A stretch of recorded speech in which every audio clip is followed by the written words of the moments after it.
हर हर महादेव, जय शिव शंभू। स्वागत है आप सभी का आपके अपने चैनल शुभ मंगल पर। दोस्तों, सावन का महीना कामनाओं को पूर्ण करने वाला महीना होता है। इस महीने में भगवान शिव की कृपा पाना चाहते हैं तो उनकी आराधना कीजिए, उनके मंत्रों का जाप कीजिए। बहुत ही शीघ्र उनकी कृपा प्राप्त हो जाती है, क्योंकि शास्त्रों में कहा गया है कि सावन का महीना भगवान शिव को इतना प्रिय है कि इस महीने में की गई पूजा आराधना से भगवान भोलेनाथ बहुत ही शीघ्र प्रसन्न हो जाते हैं और अपने भक्तों की समस्त कामनाओं को पूर्ण कर देते हैं। दोस्तों, उसी तरह यदि आप भोलेनाथ के वाहन नंदी महाराज की पूजा अर्चना करते हैं तो आपकी हर मनोकामना तुरंत पूरी हो जाती है।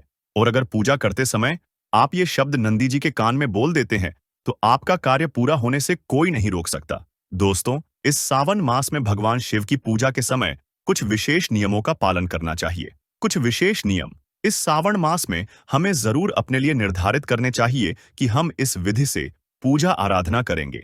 अगर हमारे मन की कोई भी विशेष कामना है तो उसको अगर बहुत शीघ्र आप पूर्ण करना चाहते हैं तो आप कुछ विशेष नियम इस सावन मास में जरूर अपनाइए। ऐसे ही कुछ बहुत विशेष नियमों के बारे में आज इस वीडियो में हम बात करने वाले हैं।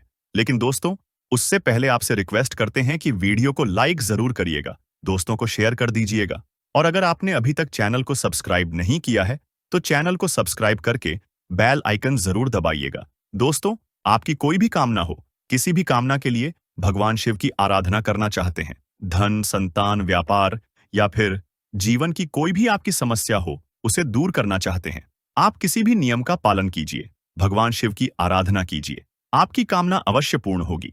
सावन शुरू होने से पहले कई बार मनोकामनाएं पूर्ण हो जाती हैं। भगवान शिव इतना अधिक प्रसन्न हो जाते हैं अपने भक्तों पर।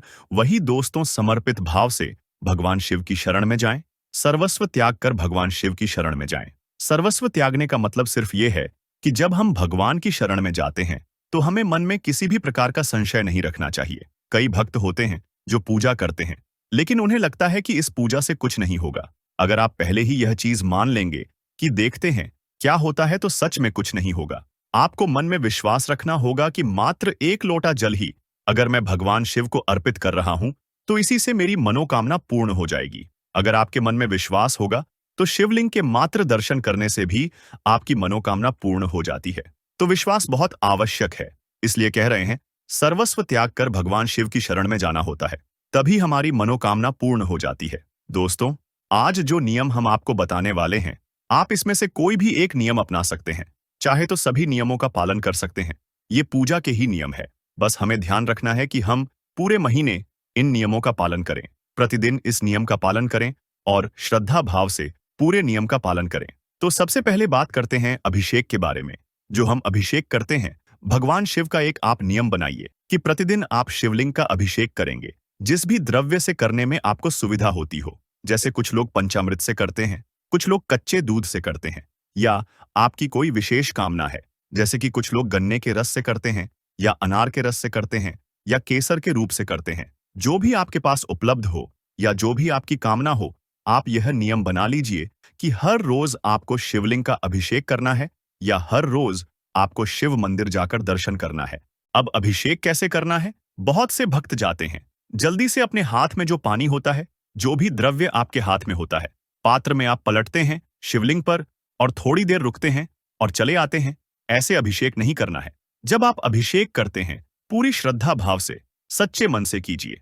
पात्र जो अपने हाथ में पकड़ा है, दोनों हाथ से पकड़कर भगवान शिव के शिवलिंग पर जो आप द्रव्य गिराते हैं उसकी धार बहुत ही पतली धार होनी चाहिए। जब आप भगवान शिव का अभिषेक करें तो उत्तर दिशा की तरफ आपका मुख होना चाहिए और पूरे श्रद्धा भाव से पतली धार बनाते हुए भगवान शिव के मंत्र का जाप करते हुए किसी भी मंत्र को आप जपना चाहते हैं उस मंत्र के द्वारा भगवान शिव का अभिषेक कीजिए। हर क्षण आपके मन से वह मंत्र निकलते रहना चाहिए। जब तक आप शिव का अभिषेक कर रहे हैं तब तक तो पतली धार के द्वारा जब आप अभिषेक करेंगे तो बहुत अधिक समय तक आप अभिषेक भी करेंगे और अभिषेक करते समय हम जितने अधिक मंत्रों का जप करते हैं उसका फल हमें बहुत अधिक प्राप्त होता है। तो जब आप अभिषेक करते हैं इस बात का जरूर ध्यान रखें। तो अभिषेक आप प्रतिदिन करें। ये निर्धारित कर लीजिए कि इस पूरे महीने में मैं हर रोज अभिषेक करूंगा। अगर आप ये एक नियम भी बना लेते हैं तब भी आपको बहुत ही श्रेष्ठ फल की प्राप्ति होती है। आपकी जो भी कामना है भगवान शिव से कहे, प्रार्थना करें। अभिषेक प्रतिदिन करने का नियम आप ले लीजिए। अगला नियम, जो आपको ध्यान रखना है, शाम को शिव मंदिर में दीपदान जरूर करना चाहिए। यह संकल्प ले लीजिए कि इस पूरे सावन में मैं शिवलिंग का हर रोज दर्शन करूंगा, अभिषेक करूंगा और शाम को दीपदान अवश्य करूंगा। शाम का मतलब होता है जब सूर्यास्त हो जाता है, तब हमें शिव मंदिर में शिवलिंग के समक्ष दीपदान करना चाहिए। अगर आपके घर के आसपास मंदिर हो, तो आप हर रोज शिवलिंग के दर्शन कर पाते हैं। शिव मंदिर जा पाते हैं, तो आपको मंदिर जाकर ही शिव के पास, शिव के समक्ष आपको दीपदान करना चाहिए। लेकिन अगर आप शिव मंदिर हर रोज नहीं जा पा रहे हैं, तो आप अपने ही घर में भगवान शिव के नाम का एक दीपदान कीजिए, जो आप शाम को दीपक जलाते हैं। जैसे कि हर रोज हम शाम को संध्या वंदन करते समय जो दीपक जलाते हैं, उसके अलावा ये दीपक अलग से होगा, जो भगवान शिव की जो भी आपके पास प्रतिमा शिवलिंग फोटो मौजूद है, उसी फोटो के सामने आप अपने मन में भगवान शिव का स्मरण करते हुए दीपक को जला दीजिए। थोड़ी देर तक वहां बैठकर ओम नमः शिवाय का जाप कीजिए। इस प्रकार से आपको दीपदान प्रतिदिन करना है। ये नियम बना लीजिए कि पूरे सावन आप दीपदान करेंगे। चाहे मंदिर में कर पाए तो मंदिर में कीजिए, मंदिर में नहीं कर पाते हैं जो लोग, वो अपने घर में ही भगवान शिव के नाम का एक दीपदान करेंगे। अब आप पूछेंगे कि दीपदान किस चीज का करना है? मिट्टी का दीपक लें, आटे का दीपक लें, कोई भी दीपक जो आपके पास उपलब्ध हो। मिट्टी का दीपक हो, आप मिट्टी का दीपक ले सकते हैं, या आपके पास आटे का दीपक हो, तो आप आटे का दीपक भी हर रोज बनाएं। और आटे का दीपक क्योंकि आपको हर रोज बनाना पड़ेगा, और मिट्टी का दीपक जी आपको हर रोज ही लेना पड़ेगा।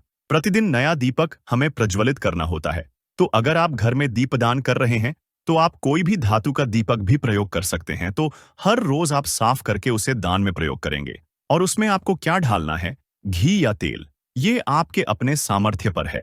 अगर आप शुद्ध घी का प्रयोग करते हैं तो सर्वाधिक श्रेष्ठ। लेकिन आपके पास शुद्ध घी उपलब्ध नहीं है, तो आप दीपदान करते समय तिल के तेल का प्रयोग भी कर सकते हैं, पर दीपदान अवश्य करें। इस बात का आप नियम बना लीजिए। अगला आपका नियम होना चाहिए कि पूजा के बाद, यानी जब आप शिव मंदिर में पूजा करते हैं, भगवान शिव की आराधना करते हैं, उसके बाद नंदी देवता के कान में हर रोज आपको ओम नमः शिवाय बोलना है। 11 बार बोलना है आपको। और जब हम नंदी देवता के कान में कोई शब्द बोलते हैं, तो बहुत आराम से बोलते हैं, कि जब हम उनके कान में बोलते हैं तो किसी दूसरे को ना सुनाई दे। जो हमारे पास में खड़ा कोई भी व्यक्ति हो, उसे हमारी आवाज सुनाई ना दे। इतने आराम से हम नंदी देवता के कान में अपने शब्द बोलते हैं, अपनी कामना बोलते हैं। ओम नमः शिवाय बोलते हैं, तो आपको सिर्फ 11 बार ओम नमः शिवाय बोलना है। कोई कामना नहीं बोलनी है, सिर्फ ओम नमः शिवाय हर रोज 11 बार पूजा के बाद बोलना है। इतना कर लीजिए, आपकी कोई भी कामना हो, नंदी देवता भगवान शिव तक पहुंचा देते हैं और आपकी कामना अवश्य पूर्ण हो जाती है। दोस्तों, यह बहुत ही जरूरी नियम है सावन में, और हमें प्रतिदिन सावन में नियमों का पालन करना चाहिए। लेकिन प्रतिदिन अगर आप सभी नियमों का पालन नहीं कर पाते हैं, तो पूरे सावन में कोई भी एक नियम या इससे अधिक नियम जितने का आप पालन कर पाते हैं, जरूर कर लीजिए। अगला नियम जो आपको इस सावन में करना चाहिए, आपकी कोई विशेष कामना हो तो उसके लिए ये उपाय है, पंचाक्षरी मंत्र का जाप। पंचाक्षरी मंत्र का जप विशेषकर हर कोई करता है। सावन के मास में ओम नमः शिवाय का जाप सभी करते हैं, लेकिन किस विधि से करते हैं?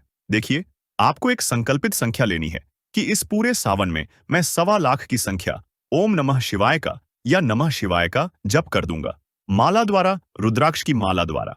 जैसे आप 1.25 लाख मंत्र या पहले दिन से लेकर अंतिम दिन तक अपनी संख्या निर्धारित कर लीजिए। कितनी संख्या में आप जपना चाहते हैं? 11 माला, 21 माला, 108 माला, या आपके पास समय हो तो और भी अधिक। अगर आप पंचाक्षरी मंत्र का पूरी नियम से 1.25 लाख जप सावन मास में कर देते हैं, तो यकीन मानिए भगवान भोलेनाथ की असीम कृपा आपको प्राप्त हो जाती है, और आपके मन में जो भी कामना हो, जो आपने सोचा भी ना हो, उससे कहीं अधिक भगवान भोलेनाथ आपको प्रदान कर देते हैं। यह बहुत ही महत्वपूर्ण नियम है। हम पंचाक्षरी मंत्र का जप तो करते हैं, लेकिन कोई नियम के द्वारा कोई संख्या निर्धारित करके अगर नहीं करते हैं, तो उसका उतना शीघ्र हमें फल प्राप्त नहीं होता है। लेकिन अगर आप पहले से ही संख्या निर्धारित कर लेंगे, तो आपके जीवन की जो कामना है, उस कामना के साथ आप संकल्प ले लीजिए कि इस कामना के लिए मैं इतनी संख्या में मंत्र जप करूंगा। आप इससे अधिक भी कर सकते हैं, लेकिन कम से कम 1.25 लाख जप का जरूर संकल्प ले लीजिए, या फिर शिव तांडव स्तोत्र के द्वारा शिवलिंग का अभिषेक करेंगे। ये भी आप संकल्प कर सकते हैं कि हर बार जब मैं प्रतिदिन अभिषेक करता हूं, तो अगर आपको शिव तांडव स्तोत्र आता है, याद है आपको, तो पूरे मास में आपको शिव तांडव स्तोत्र के द्वारा अभिषेक करना चाहिए। शिव तांडव स्तोत्र अपने आप में एक बहुत ही सिद्ध स्तोत्र है। इस स्तोत्र के पठन मात्र से श्रवण मास से ही मनोकामनाएं पूर्ण हो जाती हैं। भगवान शिव की असीम कृपा प्राप्त हो जाती है। तो आप यह नियम अपनाएं। ये कुछ विशेष नियम है, हमें पूरे सावन में जरूर इनका पालन करना चाहिए। तो इनमें से आपको जितना भी अनुकूल लगता है, आपकी कामना चाहे कोई भी हो, कोई भी एक संकल्प लेकर अगर आप अपनी कामना पूर्ण करने के लिए भगवान शिव से प्रार्थना करेंगे, अवश्य आपकी कामना पूर्ण होगी। जैसा हमने पहले कहा, सर्वस्व त्याग कर भगवान शिव की शरण में जाएं और मात्र एक लोटा जल भी प्रतिदिन नियमित निरंतर एक नियम के द्वारा चढ़ाएंगे कि हर रोज आप इस समय भगवान शिव के मंदिर जाते हैं और अभिषेक करते हैं, तो यकीन मानिए एक जो नियम होता है उसका फल बहुत ही शीघ्र हमें प्राप्त होता है। तो हम उम्मीद करते हैं आप लोगों से कि आप पूरे सावन में कोई ना कोई उपाय जरूर करेंगे। एक नियम के द्वारा भगवान शिव की पूजा आराधना कीजिए, कोई भी एक नियम का आप पालन कीजिए, तो भगवान शिव की कृपा आपको अवश्य प्राप्त होगी। आइए अब आपको सुनाते हैं श्रावण सोमवार व्रत कथा। श्रावण सोमवार की कथा के अनुसार अमरपुर नगर में एक धनी व्यापारी रहता था। दूर दूर तक उसका व्यापार फैला हुआ था। नगर में उस व्यापारी का सभी लोग मान सम्मान करते थे। इतना सब कुछ होने पर भी वह व्यापारी अंतर्मन से बहुत दुखी था, क्योंकि उस व्यापारी का कोई पुत्र नहीं था। दिन रात उसे एक ही चिंता सताती रहती थी, उसकी मृत्यु के बाद उसके इतने बड़े व्यापार और धन संपत्ति को कौन संभालेगा। पुत्र पाने की इच्छा से वह व्यापारी प्रति सोमवार भगवान शिव की व्रत पूजा किया करता था। सायंकाल को व्यापारी शिव मंदिर में जाकर भगवान शिव के सामने घी का दीपक जलाया करता था। उस व्यापारी की भक्ति देखकर एक दिन पार्वती ने भगवान शिव से कहा, हे प्राणनाथ, यह व्यापारी आपका सच्चा भक्त है। कितने दिनों से यह सोमवार का व्रत और पूजा नियमित कर रहा है। भगवान, आप इस व्यापारी की मनोकामना अवश्य पूर्ण करें। भगवान शिव ने मुस्कुराते हुए कहा, हे पार्वती, इस संसार में सबको उसके कर्म के अनुसार फल की प्राप्ति होती है। प्राणी जैसा कर्म करते हैं, उन्हें वैसा ही फल प्राप्त होता है। इसके बावजूद पार्वती जी नहीं मानी। उन्होंने आग्रह करते हुए कहा, नहीं प्राणनाथ, आपको इस व्यापारी की इच्छा पूरी करनी ही पड़ेगी। यह आपका अनन्य भक्त है, प्रति सोमवार आपका विधिवत व्रत रखता है और पूजा अर्चना के बाद आपको भोग लगाकर एक समय भोजन ग्रहण करता है। आपको इसे पुत्र प्राप्ति का वरदान देना ही होगा। पार्वती का इतना आग्रह देखकर भगवान शिव ने कहा, तुम्हारे आग्रह पर मैं इस व्यापारी को पुत्र प्राप्ति का वरदान देता हूं, लेकिन इसका पुत्र 16 वर्ष से अधिक जीवित नहीं रहेगा। उसी रात भगवान शिव ने स्वप्न में उस व्यापारी को दर्शन देकर उसे पुत्र प्राप्ति का वरदान दिया और उसके पुत्र के 16 वर्ष तक जीवित रहने की बात भी बताई। भगवान के वरदान से व्यापारी को खुशी तो हुई, लेकिन पुत्र की अल्पायु की चिंता ने उस खुशी को नष्ट कर दिया। व्यापारी पहले की तरह सोमवार का विधिवत व्रत करता रहा। कुछ महीने पश्चात उसके घर अति सुंदर पुत्र उत्पन्न हुआ। पुत्र जन्म से व्यापारी के घर में खुशियां भर गईं। बहुत धूमधाम से पुत्र जन्म का समारोह मनाया गया। व्यापारी को पुत्र जन्म की अधिक खुशी नहीं हुई, क्योंकि उसे पुत्र की अल्प आयु के रहस्य का पता था। यह रहस्य घर में किसी को नहीं मालूम था। विद्वान ब्राह्मणों ने उस पुत्र का नाम अमर रखा। जब अमर 12 वर्ष का हुआ तो शिक्षा के लिए उसे वाराणसी भेजने का निश्चय हुआ। व्यापारी ने अमर के मामा दीपचंद को बुलाया और कहा कि अमर को शिक्षा प्राप्त करने के लिए वाराणसी छोड़ आओ। अमर अपने मामा के साथ शिक्षा प्राप्त करने के लिए चल दिया। रास्ते में जहां भी अमर और दीपचंद रात्रि विश्राम के लिए ठहरते, वहीं यज्ञ करते और ब्राह्मणों को भोजन कराते थे। लंबी यात्रा के बाद अमर और दीपचंद एक नगर में पहुंचे। उस नगर के राजा की कन्या के विवाह की खुशी में पूरे नगर को सजाया गया था। निश्चित समय पर बारात आ गई, लेकिन वर का पिता अपने बेटे के एक आंख से काने होने के कारण बहुत चिंतित था। उसे इस बात का भय सता रहा था कि राजा को इस बात का पता चलने पर कहीं वह विवाह से इनकार न कर दें, इससे उसकी बदनामी होगी। वर के पिता ने अमर को देखा तो उसके मस्तिष्क में एक विचार आया। उसने सोचा, क्यों ना इस लड़के को दूल्हा बनाकर राजकुमारी से विवाह करा दूं। विवाह के बाद इसको धन देकर विदा कर दूंगा और राजकुमारी को अपने नगर में ले जाऊंगा। वर के पिता ने इसी संबंध में अमर और दीपचंद से बात की। दीपचंद ने धन मिलने के लालच में वर के पिता की बात स्वीकार कर ली। अमर को दूल्हे के वस्त्र पहनाकर राजकुमारी चंद्रिका से विवाह करा दिया गया। राजा ने बहुत सा धन देकर राजकुमारी को विदा किया। अमर जब लौट रहा था तो सच नहीं छिपा सका और उसने राजकुमारी की ओढ़नी पर लिख दिया, राजकुमारी चंद्रिका, तुम्हारा विवाह तो मेरे साथ हुआ था। मैं तो वाराणसी में शिक्षा प्राप्त करने जा रहा हूं। अब तुम्हें जिस नव युवक की पत्नी बनना पड़ेगा वह काना है। जब राजकुमारी ने अपनी ओढ़नी पर लिखा हुआ पढ़ा तो उसने काने लड़के के साथ जाने से इनकार कर दिया। राजा ने सब बातें जानकर राजकुमारी को महल में रख लिया। उधर अमर अपने मामा दीपचंद के साथ वाराणसी पहुंच गया। अमर ने गुरुकुल में पढ़ना शुरू कर दिया। जब अमर की आयु 16 वर्ष पूरी हुई तो उसने एक यज्ञ किया। यज्ञ की समाप्ति पर ब्राह्मणों को भोजन कराया और खूब अन्न वस्त्र दान किए। रात को अमर अपने शयन कक्ष में सो गया। शिव के वरदान के अनुसार शयनावस्था में ही अमर के प्राण पखेरु उड़ गए। सूर्योदय पर मामा अमर को मृत देखकर रोने पीटने लगा। आसपास के लोग भी एकत्र होकर दुख प्रकट करने लगे। मामा के रोने विलाप करने के स्वर समीप से गुजरते हुए भगवान शिव और माता पार्वती ने भी सुने। पार्वती जी ने भगवान से कहा, प्राणनाथ, मुझसे इसके रोने के स्वर सहन नहीं हो रहे। आप इस व्यक्ति के कष्ट अवश्य दूर करें। भगवान शिव ने पार्वती जी के साथ अदृश्य रूप में समीप जाकर अमर को देखा तो पार्वती जी से बोले, पार्वती, यह तो उसी व्यापारी का पुत्र है। मैंने इसे 16 वर्ष की आयु का वरदान दिया था। इसकी आयु तो पूरी हो गई। पार्वती जी ने फिर भगवान शिव से निवेदन किया, हे प्राणनाथ, आप इस लड़के को जीवित करें, नहीं तो इसके माता पिता पुत्र की मृत्यु के कारण रो रो कर अपने प्राणों का त्याग कर देंगे। इस लड़के का पिता तो आपका परम भक्त है, वर्षों से सोमवार का व्रत करते हुए आपको भोग लगा रहा है।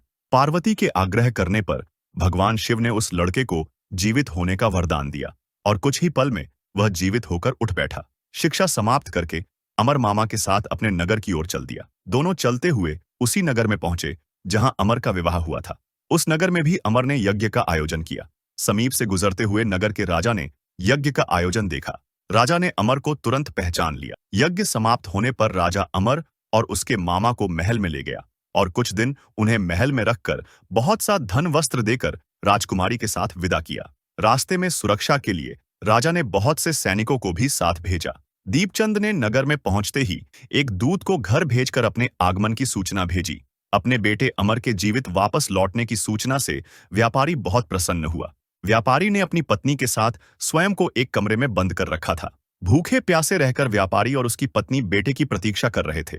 उन्होंने प्रतिज्ञा कर रखी थी कि यदि उन्हें अपने बेटे की मृत्यु का समाचार मिला तो दोनों अपने प्राण त्याग देंगे। व्यापारी अपनी पत्नी और मित्रों के साथ नगर के द्वार पर पहुंचा। अपने बेटे के विवाह का समाचार सुनकर पुत्रवधू राजकुमारी चंद्रिका को देखकर उसकी खुशी का ठिकाना न रहा। उसी रात भगवान शिव ने व्यापारी के स्वप्न में आकर कहा, हे श्रेष्ठी, मैंने तेरे सोमवार के व्रत करने और व्रत कथा सुनने से प्रसन्न होकर तेरे पुत्र को लंबी आयु प्रदान की है। व्यापारी बहुत प्रसन्न हुआ। सोमवार का व्रत करने से व्यापारी के घर में खुशियां लौट आईं। शास्त्रों में लिखा है कि जो स्त्री पुरुष सोमवार का विधिवत व्रत करते और व्रत कथा सुनते हैं, उनकी सभी इच्छाएं पूरी होती हैं। उम्मीद करते हैं आज की वीडियो से आपको लाभ अवश्य होगा। तो दोस्तों, अगर आपको ये खास जानकारी पसंद आई हो तो इस वीडियो को आप लाइक करके शेयर अवश्य कीजिएगा। कमेंट में लिखिएगा, हर हर महादेव। आप सभी का धन्यवाद।